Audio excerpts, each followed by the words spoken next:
India அப்படிங்கிறது வந்து இப்போ வந்து ஒரு ஒற்றையாட்சியா இல்லை கூட்டாட்சியா அப்படின்னு நம்ம பார்க்கும்பொழுது இந்தியாங்கிறது நமக்கே தெரியும். இது வந்து ஒரு கூட்டாட்சி, ஆனால் ஒரு ஒற்றையாட்சி தன்மை அதிகம் கொண்டது.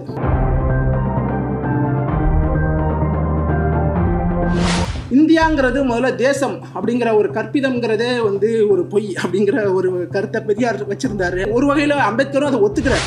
இந்த கான்ஸ்டியூஷன் வந்து எதற்காக எழுதப்பட்டதுன்னா ஒரு தேசத்துக்காக எழுதப்பட்ட கான்ஸ்டியூஷன் என்பதை விட இது வந்து ஒரு தேச உருவாக்கத்திற்காக எழுதப்பட்ட கான்ஸ்டியூஷன். நமக்கு சுதந்திரம் கிடைக்கிறதுக்கு முன்னாடி கான்ஸ்டியூஷன் அசம்பிளி ஃபார்மேஷன் அவர் அதையும் எதிர்க்கிறார். கான்ஸ்டியூஷன் அசம்பிளியை அவர் எதிர்க்கிறார். பெரியாரும் அதை எதிர்த்திருக்கார். இந்த வீடியோவை உங்களுக்கு வழங்குபவர்கள் பேசஸ் பே, secure digital payments with multiple features and great success rate. எனக்கு கொடுக்கப்பட்ட தலைப்பு வந்து federalism, Ambedkar and post Ambedkar perspectives. கூட்டாட்சி, அம்பேத்கருக்கு பின்பும். இதில் அம்பேத்கருக்கு பின்புங்கிறத வந்து நான் ஓரளவுக்கு தொட்டு பேசுகிறேன். இதில் அம்பேத்கர் பற்றி கொஞ்சம் விரிவாகவே பேசலான்னு பார்க்குறேன். இதில் வந்து மாநில சுயாட்சி இல்லது கூட்டாட்சி, இது ஏன் இன்றைக்கி ரொம்ப முக்கியமாக நம்ம பேச வேண்டிய தலைப்பு அப்படின்னு பார்த்தீங்கன்னா, ஆக்சுவலாக எப்பொழுதும் இல்லாத அளவுக்கு கடந்த 10 ஆண்டுகளில் அரசுக்கும் அரசாங்கத்துக்கும் இடையிலான இடைவெளி அது வந்து குறைஞ்சிக்கிட்டே வந்திருக்கு. Like state and the government, the gap between the state and the government is merging so close. இது வந்து ஜனநாயகத்துக்கு மிகப்பெரிய ஆபத்தான போக்கு. இப்போ ஒரு அரசு அப்படின்னு எடுத்துக்கிட்டிங்கன்னா, அரசு என்பது ஒரு இன்ஸ்டிடியூஷனல் ஃப்ரேம்வொர்க். அது வந்து 5 வருஷம் ஆட்சியில் இருந்தாலும் இல்லைனாலும் அரசுங்கிற செட்டப் வந்து அப்படியே தான் இருக்கும். இப்போ அரசாங்கம், கவர்மெண்ட் அப்படின்னு எடுத்துக்கிட்டோம்னா, அரசாங்கம் வந்து மாறக்கூடிய ஒன்று தன்மை கொண்டது. ஆனால் இந்த கடந்த 10 ஆண்டுகளில் பாஜக அரசாங்கம் வந்த பிறகு இந்த அரசு அரசாங்கம் இரண்டுக்குமான இடைவெளிங்கிறது குறையும் பொழுது இது ஜனநாயகத்துக்கே மிகப்பெரிய ஆபத்தான ஒரு போக்கு. ஒரு அத்தாரிட்டேரியன் டெண்டன்சிஸ் வந்து ரொம்ப அதிகமாக இருக்கும். எதச்சரிக்கிற போக்கு நம்ம எல்லா வகையிலும் பார்க்குறோம். எரோஷன் ஆஃப் த இன்ஸ்டிடியூஷன்ஸ், எல்லா இன்ஸ்டிடியூஷன்ஸையும் அவங்க வந்து காபந்து பண்ணி அவர்களை அதை அழைத்து கொண்டு வருகிறார்கள். எலெக்ஷன் கமிஷனில் தொடங்கி சிபிஐலேருந்து எல்லா வகையிலும். ஸோ இந்த ஒரு கான்டெக்ஸ்டில் தான் வந்து மாநில சுயாட்சி கோரிக்கை என்பது ரொம்ப முக்கியமான ஒரு கோரிக்கையாக இருக்குது. அதுவும் இல்லாமல் அதிகார குவிப்புக்கு எதிரான ஒரு கோரிக்கையாகவும் இருக்குது. இதை வந்து டீசென்ட்ரலைஸ் பண்ணி அதிகாரத்தை மாநிலங்களுக்கு பரவலாக தர வேண்டும் அப்படிங்கிற காரணத்தினால இது வந்து ஒரு முக்கியமான ஒரு கோரிக்கையாக இருக்குது. இதில் வந்து நம்ம திராவிட இயக்கத்துக்குன்னு நம்ம பார்த்தோம்னா கடந்த 50 ஆண்டுகளாக, ஏன் அதுக்கு முன்னாடி 60களில் தொடங்கி கூட நம்ம வந்து தொடர்ச்சியாக இது மாநில சுயாட்சி குறித்து அவர்கள் பேசி வந்திருக்கிறாங்க. அண்ணாதுரை அவர்கள் வந்து, பேரறிஞர் அண்ணா வந்து 1962 திராவிட நாடு கோரிக்கையை அவர் கைவிட்ட பின்பு அவர் சொன்னது வந்து திராவிட நாடு கோரிக்கையை தான் நாங்கள் கைவிடுகிறோமே தவிர திராவிட நாடு கோரிக்கைக்கான காரணங்கள் அப்படியே தான் இருக்கிறது. அதன் பொருட்டு தான் அவர் வந்து மாநில சுயாட்சிங்கிற முழக்கத்தை அவர் முதன்மை முழக்கமாக கை வைக்கிறாரு. அதுக்கப்புறம் வந்து அதை அவர் பின் வந்த கலைஞரும் கூட மாநில சுயாட்சியை மிக வீரியமாக எடுத்து செல்கிறார்.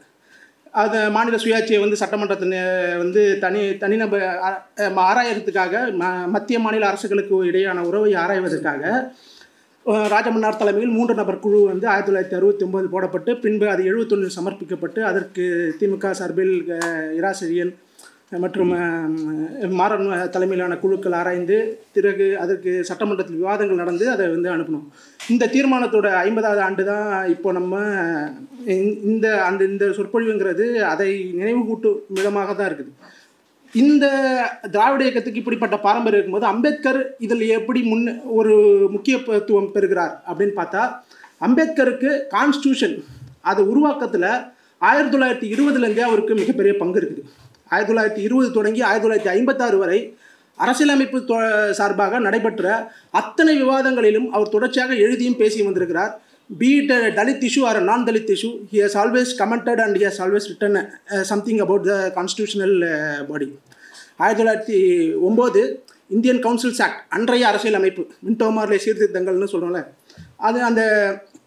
அதுக்கு பிறகு கவுன்சில்ஸ் ஆக்ட்ஸ் வந்தப்புறம் எவ்ரி 10 years நாங்கள் வந்து இந்திய அரசியல் அமைப்பை நாங்கள் வந்து ரிவ்யூ பண்ணிக்கிட்டே இருப்போம் அப்படின்னு சொல்லும்போது 1909க்கு அப்புறம் முதல் வந்தது வந்து 1919 இது சவுத் போரோ கமிஷன், அம்பேத்கர் சாட்சியம் அளிக்கிறார். அதுக்கடுத்து 10 ஆண்டுகள் கழித்து 1929 சைமன் கமிஷன், அதுலேயும் அம்பேத்கர் சாட்சியம் அளிக்கிறார். அதற்கு பிறகு ரவுண்ட் டேபிள் கான்ஃபரன்ஸ்க்கு அப்புறம் 1935 ஆக்ட், கான்ஸ்டியூஷன் ஆஃப் இந்தியாவுக்கு வந்து 1935 ஆக்ட் வருது. அதற்கு பிறகும் அவர் வந்து கான்ஸ்டியூஷன் மேக்கிங்கில் இருக்கார். ஸோ இந்த வகையில் அம்பேத்கரோட கருத்துங்கிறது ரொம்ப முக்கியமான கருத்தாகப்படுது. ஏன்னா அவர் கான்ஸ்டியூஷனல் மேக்கிங் ப்ராசஸில் அவரளவுக்கு தொடர்ச்சியாக ஈடுபட்டவங்க யாரும் இல்லை. அதனால தான் வந்து கான்ஸ்டியூஷன் மேக் பண்ணுற பொறுப்புங்கிறது அவருக்கு வந்து அளிக்கப்படுது. ஏன்னா அவர் பேராஷூட் பண்ணப்பட்டு அவருக்கு வந்து அந்த கான்ஸ்டியூஷன் பொறுப்புங்கிறது அவருக்கு அளிக்கப்படலை. ஸோ இந்த இடத்துல நமக்கு வந்து இந்தியா அப்படிங்கிறது வந்து இப்போ வந்து ஒரு ஒற்றையாட்சியா இல்லை கூட்டாட்சியா அப்படின்னு நம்ம பார்க்கும்பொழுது இந்தியாங்கிறது நமக்கே தெரியும். இது வந்து ஒரு கூட்டாட்சி, ஆனால் ஒரு ஒற்றையாட்சி தன்மை அதிகம் கொண்டது. Like federation with unitary bias, இல்லைனா பல அறிஞர்கள் சொல்வதை போல் இது வந்து ஒரு குவாசி ஃபெடரல், அரைகுறை கூட்டாட்சி அப்படின்வாங்க. இது கிருஷ்ணர் மாதிரியான அறிஞர்கள் என்ன சொல்லுவாங்கன்னா, it is federal at the pleasure of the centre அப்படின்வாங்க. சென்டர் நினச்சா நான் வந்து உன்னை கூட்டாட்சியாக வச்சுப்பேன், இல்லைனா உன்னை வந்து நான் நினைக்கிறது தான் ஒற்றையாட்சி. அம்பேத்கர் சொல்லும் போது அதை எப்படி சொல்லுவார்னா, இது வந்து it acts as in ideal ஸ்டேட்டில் நம்ம சொல்லணும்னா it acts as a unitary during emergency. மற்ற நேரத்தில் ஃபுல்லாக இது ஃபெடரல் தான் அப்படின்னு அவர் சொல்லுவார். நமக்கு தெரியும் article 1 of the Indian constitution என்ன சொல்லுதுன்னு. ஆர்டிகல் 1 என்ன சொல்லுதுன்னா, India that is Bharat is a union of states. ஃபெடரேஷனுங்கிற வார்த்தை கான்ஸ்டியூஷனில் ஒரு வாரத்தில் கூட வராது. ஜுடிஷரின்றது கூட ஒரே ஒரு இடத்துல ஜூடிகேச்சர்னு டிராஃப்டில் வந்தது, அதுவும் கூட தூக்கிட்டாங்க. எங்கேயுமே வந்து ஃபெடரலுங்கிற ஒரு நேச்சரே இருக்காது, இல்லை எங்கே ஃபெடரலுங்கிற வார்த்தை பிரயோகம் இருக்காது. ஆனால் அது யூனியன் ஆஃப் ஸ்டேட்ஸ் அப்படிங்கிற வார்த்தை பிரயோகத்தை தான் அவங்க பேசியிருப்பாங்க. யூனியன் வரும்போதே நம்ம தமிழாக்கமாக செய்யும் போது என்னது, மாநிலங்களின் ஒன்றியம்னு வரும்போதே அதில் வந்து ஒரு ஒன்றிணைவு, ஒரு கூட்டாட்சி தன்மை கொண்டதாக அது மாறுது.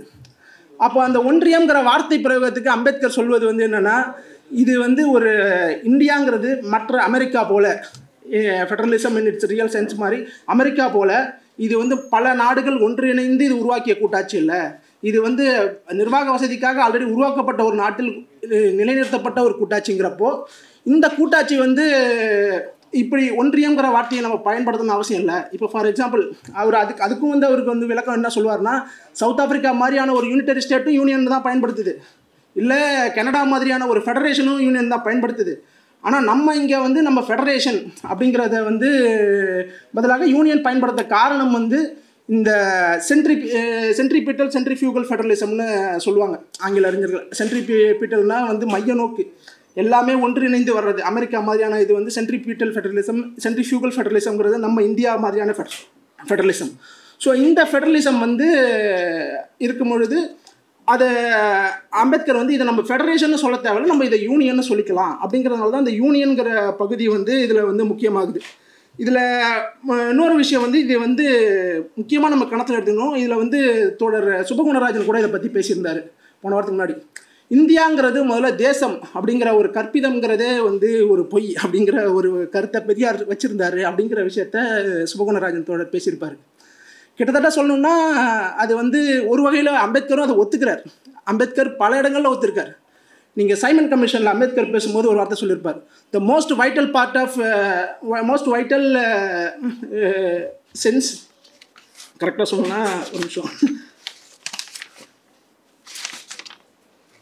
the most vital need of the day is to create among the masses of the people the sense of a common nationality, not the feeling that they are Indians first, Hindu, Mohammedans or Sindhis next, but Indians first and Indian last. கிட்டத்தட்ட அவர் சொல்ல வர்றது வந்து என்னென்னா, நாம் வந்து இந்தியர்கள் அப்படிங்கிற ஒரு ஃபீலிங் வந்து நமக்கு வரணும்னா நம்ம வந்து காஸ்ட் அண்ட் கிளாஸு இந்த இல்லை ரிலீஜியஸ் பயஸ் அதை வந்து நம்ம களைஞ்சிக்கிட்டு வந்தால் மட்டும்தான் இதை வந்து தேசமாக இருக்க முடியும். இதை திருப்பி அவர் எங்கே ரீஎட்ரேட் பண்ணுவார்னு பார்த்தீங்கன்னா 1948 வந்து அவர் 49 வந்து அவருடைய கடைசி ஸ்பீச் அதில் சொல்லுவார், அமெரிக்கா மாதிரியான ஒரு நாடு தன்னை வந்து ஒரு நேஷன்னு சொல்லிக்கிறது இல்லை, அதுக்கே வந்து அந்த நேஷன்னு சொல்லிக்கிறதுல அவ்வளோ பெரிய ஒரு இது இருக்குது, ஒரு பிரச்சனை இருக்குன்றப்போ நம்ம எப்படி நம்மளை நேஷன்னு சொல்லிக்க முடியும்? நம்ம நேஷன் கிடையாது. ஏன்னா நம்ம காஸ்டாகவும் இன்ன பிற டிவிஷன்ஸாகவும் தான் இருக்கிறப்போ நம்ம வந்து ஒரு நேஷன் நம்ம சொல்லிக்க முடியாது. இந்த கான்ஸ்டியூஷன் வந்து எதற்காக எழுதப்பட்டதுன்னா ஒரு தேசத்துக்காக எழுதப்பட்ட கான்ஸ்டியூஷன் என்பதை விட இது வந்து ஒரு தேச உருவாக்கத்திற்காக எழுதப்பட்ட கான்ஸ்டியூஷன். ஸோ அப்படி இருக்கும் பொழுது அம்பேத்கர் அதனால தான் வந்து மோர் யூனிட்டரி டெண்டன்சியாக அவருடைய சென்ஸ்லேருந்து அவர் பிலீவ் பண்ணுறார். இப்போ நேரு வந்து ஒரு யூனிட்டரி கவர்மெண்ட்டை, அதாவது யூனிட்டரிக்கு ஸ்ட்ராங் சென்டர் அவர் விரும்பினதுக்கும் அம்பேத்கர் ஒரு ஸ்ட்ராங் சென்டர் விரும்பினதுக்கும் ரெண்டுக்கும் ஒரு பெரிய வித்தியாசம் இருக்குது. பலரும் நினைக்கிறது வந்து ஒரு காமனான ட்ரைட் வந்து பார்ட்டிஷன் ஹேங் ஓவர், பிரிவினை நடந்தது, பிரிவினைக்காக நாங்கள் வந்து தொடர்ச்சியாக அந்த காரணம் காட்டி ஸ்ட்ராங் சென்டர் வேணும்னு கேட்டு இவங்க ஸ்ட்ராங் சென்டர் பண்ணிக்கிட்டாங்கன்றது அது ஒரு காரணம் தான். ஆனால் இன்னொரு காரணம் வந்து நேரு கேட்டதில் வந்து கன்சாலிடேஷன் ஆஃப் பவர்.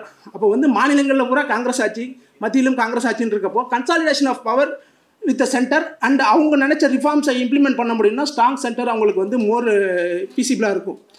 அம்பேத்கர் கேட்டதுக்கு வந்து வேறு சில காரணங்கள் இருக்குது. அதை வந்து அவரே வந்து கான்ஸ்டியூஷன் அசம்பிளிலே அவர் சொல்கிறார் ஆக்சுவலாக. அதாவது வந்து ஒரு விஷயம் வந்து national unity and national integrity அப்படிங்கிறது நம்ம ஏற்கனவே சொன்னது மாதிரி. இன்னொன்று வந்து மைனாரிட்டி ரைட்ஸ். இப்போ இங்கே மைனாரிட்டி ரைட்ஸ்னு வரும்பொழுது நம்ம வந்து இப்போ ட்ரெடிஷ்னல் இப்போ கரண்ட் சென்ஸில் புரிஞ்சுக்கிற மாதிரியான இஸ்லாமியர்கள் இல்லை மத சிறுபான்மையினர் அப்படிங்கிற புரிஞ்சுக்கலாம். அரசியல் சிறுபான்மையினர், பொலிட்டிக்கல் மைனாரிட்டிஸ், டிப்ரெஸ் கிளாஸஸாக இருக்கலாம், இல்லைனா வந்து முஸ்லீம்ஸு, எல்லா மத பொலிட்டிக்கல் மைனாரிட்டிஸ் எல்லாருக்குமே வந்து அவங்களுடைய ப்ரொடெக்ஷன் தான் மோர் அவருக்கு இம்பார்ட்டண்ட்டாக இருந்தது. ஏன்னா அவர் வந்து நீங்கள் இதில் முக்கியமான ஒரு நூல் வந்துன்னு பார்த்தா states and minorities. States and மைனாரிட்டிஸில் தான் அவர் வந்து அதை வந்து கான்ஸ்டியூஷன் அசம்பிளிக்கு அவர் ஒரு மெமரண்டமாக கொடுக்குறார். இதை வந்து அதை வந்து அவர் எப்படி எழுதுறாருன்னா, ஸ்டேட்ஸ் அண்ட் மைனாரிட்டிஸை ஒரு அரசியல் அமைப்பு போல் ஒரு அந்த ஃபார்மில் வந்து அந்த டெக்ஸ்ட் எழுதப்பட்டு அது வந்து தரப்பட்டிருக்கும். அதில் வந்து அவர் சொல்கிறது ஃபுல்லாக பார்த்தீங்கன்னா சேஃப்கார்ட்ஸை பற்றி தான் பேசுவார். எல்லா safeguards of the depressed classes, safeguards of the shell caste, safeguards from economic deprivation, safeguards from legislature, அந்த மாதிரி தான் அவர் பேசியிருப்பார். அதில் அவர் பேசுகிற முக்கியமான ஒரு விஷயம் வந்து இதில் வந்து கான்ஸ்டியூஷன் அசம்பிளியில் சொல்லுவார், it is not enough that India has to be united. India யுனைட்டடாக இருந்தால் மட்டும் போதாது, she has to kept united. The draft constitution in recommending a strong central government has been influenced also by the necessity of protecting minorities for misrule of majorities. ஸ்டேட்ஸுக்கு வந்து ஒரு மிஸ்ரூல் நடக்குதுன்னா அதை தட்டி கேட்குற அதிகாரம் சென்டருக்கு வேணும். அவருடைய பார்வையிலிருந்து தான் நான் சொல்கிறது. இது வந்து சரி தப்புங்கிறது ஒன்று. ஆனால் வந்து அவரோட பார்வையிலிருந்து அவருக்கு வந்து அதுதான் மெயினான இப்போ ஒரு ஸ்டேட்டில் ஒரு மைனாரிட்டிக்கு நடக்கக்கூடிய அநீதியை ஒரு யூனிட்டரி கவர்மெண்ட் இருந்தால் அதை வச்சு காப்பாற்ற முடியும் அப்படின்னு ஒரு ஆப்ஷனும் இல்லைனா அப்படி ஒரு சிந்தனை அவருக்கு இருக்குன்னா அவர் அதை தான் சூஸ் பண்ணுவார். காரணம் அவர் வந்து ஒரு ப்ராக்மாட்டிஸ்ட். அவர் பொலிட்டிக்கல் ப்ராக்மாட்டிசமை பல இடங்களில் அவர் வந்து முன்னிறுத்துவார். நீங்கள் நல்லா பார்த்தீங்கன்னா 1939 வரைக்கும் அவர் ஃபெடரலிசமை கடுமையாக எடுத்துருப்பார். குறிப்பாக வந்து 1935 ஆக்ட் 150 வருஷமாக நம்ம இந்தியாவில் வந்து யூனிட்டரி ஸ்டேட் தான் இருந்திருக்கும். 1935 ஆக்டில் தான் வந்து பார்த்திங்கன்னா முதல் முறையாக வந்து ஃபெடரல் அப்படிங்கிற கான்செப்டே வந்து அரசியலமைப்புக்குள்ளே உட்புகுத்தப்படுகிறது. ஸோ அந்த ஃபெடரல் கான்செப்ட் உள்ளே வரும்பொழுது அவருக்கு வந்து அதன் மீது ஒரு தயக்கம் இருக்குது. என்னென்னா ஸ்டேட்ஸுக்கு வந்து அவர் ரீஜனலிசம் இது வந்து இது வந்து ஃபாஸ்டர் பண்ணுமா அப்படிங்கிற ஒரு கேள்வியும் அவருக்கு வந்து இருக்குது. ஸோ இந்த ஆஸ்பெக்டில் தான் நம்ம வந்து அவருடைய ஃபெடரலிசம் சார்ந்த ஒரு விஷயங்களை பார்க்கணும்.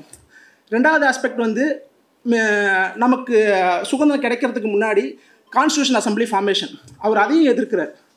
கிட்டத்தட்ட 1939 அவர் வந்து அந்த ஃப்ரீடம் வர்சஸ் ஃபெடரலிசம் அந்த புக்கில் பார்த்தீங்கன்னா அவர் வந்து கான்ஸ்டியூஷன் அசம்பிளியை அவர் எதிர்க்கிறார். பெரியாரும் அதை எதிர்த்திருக்கார்.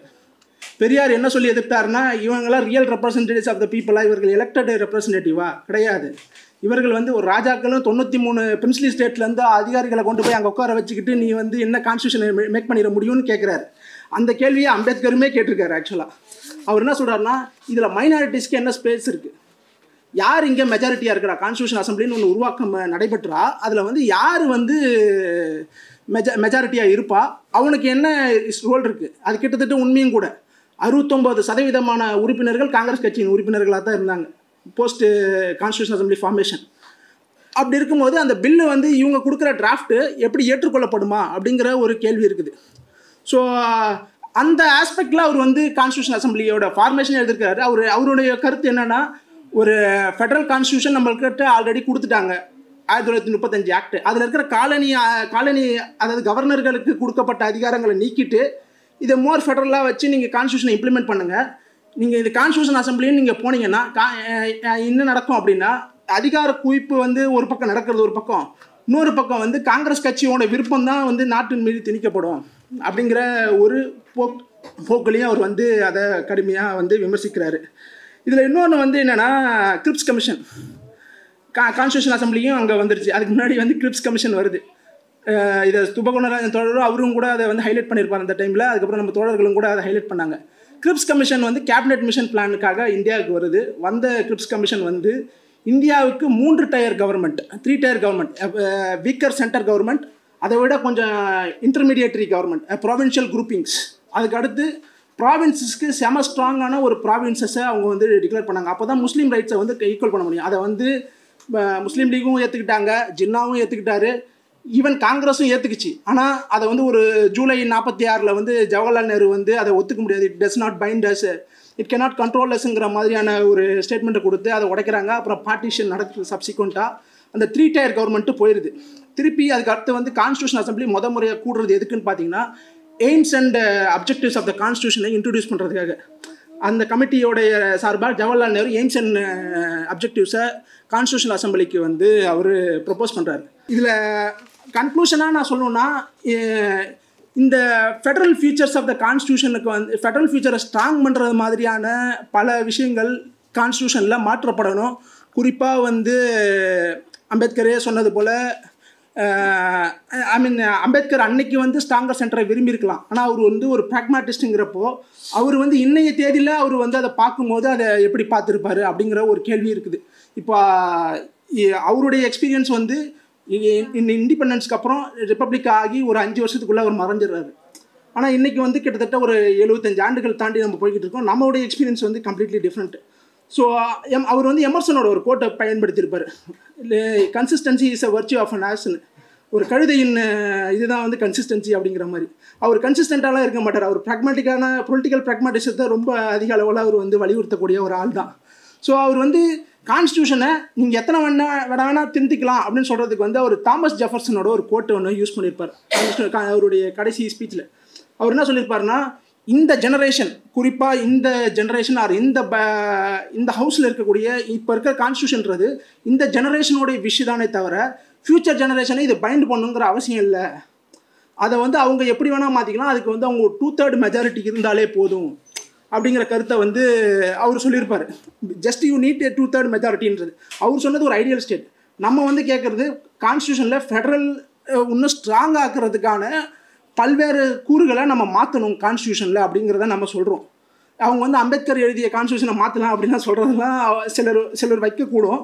ஆனால் முக்கியமாக நம்ம பார்க்க வேண்டியது என்னென்னா, நம்ம வந்து கான்ஸ்டியூஷனை மாற்றுறதுக்கு அம்பேத்கரோட ஆர்குமெண்ட்டே வச்சுக்கலாம். அன்னைக்கு இருந்த ஜெனரேஷன் உருவாக்கிய கான்ஸ்டியூஷன் இன்றைக்கி இருக்கிற ஆட்களுடைய விம்ஸ் அண்ட் விஷஸை பைண்ட் பண்ணாது. இன்றைக்கி இருக்கிற ஸ்டேட் வந்து அதிகார குவிப்பு என்பது மக்களை வந்து ஜனநாயகத்துக்கே விரோதமான போக்காக தான் இது போய்கிட்டு இருக்கு. கான்ஸ்டியூஷன் ரொம்ப கன்சாலிடேஷன் ஆஃப் த, நான் ஸ்டார்டிங்கில் சொன்ன அதே கருத்து திருப்பி வலியுறுத்துகிறேன். ஸ்டேட்டுக்கும் கவர்மெண்ட்டுக்கும் இடையிலான இடைவெளி என்பது தொடர்ச்சியாக குறைஞ்சு கொண்டே வரும்பொழுது அரசாங்கம் இது வந்து ஜனநாயகத்துக்கே விரோதமான போக்காக போகும்போது மாநில சுயாட்சி என்கிற கோரிக்கையின் வலு வந்து இப்போ அதிகமாக தேவைப்படுது. வலுவாக அதை வந்து எழுப்பப்பட வேண்டிய தேவை இருக்கிறது. இது ரொம்ப முக்கியமான ஒரு கோரிக்கையாகவும் இருக்குது. இந்த இடத்துல தான் அம்பேத்கர் முக்கியத்துவம் பெறான்னு சொல்லிட்டு என்னுடைய உரையை முடிச்சுக்கிறேன். நன்றி, வணக்கம். இந்த வீடியோ உங்களுக்கு பிடிச்சிருந்தா லைக் பண்ணுங்க, ஷேர் பண்ணுங்க, கமெண்ட் பண்ணுங்க. மறக்காம OH தமிழ் சேனலுக்கு சப்ஸ்கிரைப் பண்ணுங்க.